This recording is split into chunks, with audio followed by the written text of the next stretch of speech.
Mrs. True would like to probably say something. Thank you, Mrs. No? True. Yes, I would. Yeah. There's a microphone, you gotta Come come up on to the up. microphone, sorry. So I just want to share a couple of things about UDL with the committee.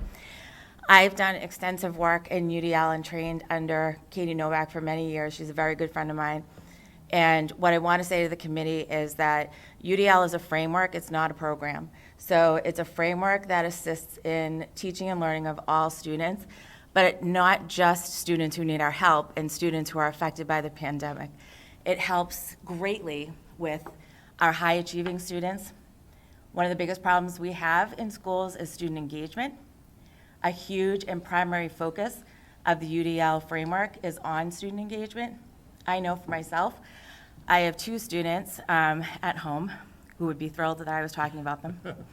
And they're in high school, and the battle that I have every single day with them is to get up and go to school because they think it is so boring.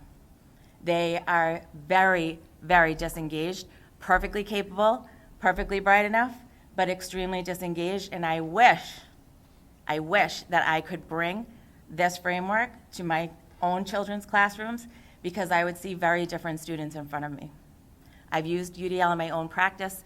I have used some of the principles of UDL with my staff this year, helping to focus on student engagement. There are so many other initiatives. I have not been able to do a lot of that work with staff, having come in during the pandemic, which was a great choice.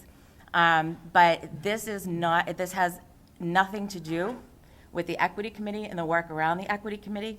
It has to do with engaging students, with providing choices and options to remove barriers for students, whether those barriers be academic, social, emotional, or engagement, providing choices and options for assessments, providing choices and options for how students take in information, and providing choices and options for how they get the work done.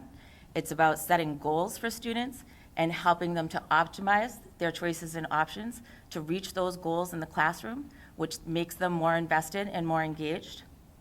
I don't know how much more that I can say about it, but if you have other questions and you'd like to ask or to reach out, I would be more than happy to talk to anybody on the committee to what this framework has to offer and why I feel like it's necessary for our community to reach all students coming out of the pandemic, students that are struggling, students that are advanced, and students that are right there in the middle.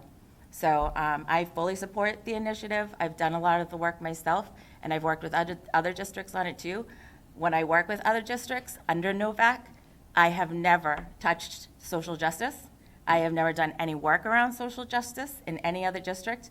I've worked with districts around the country for UDL implementation.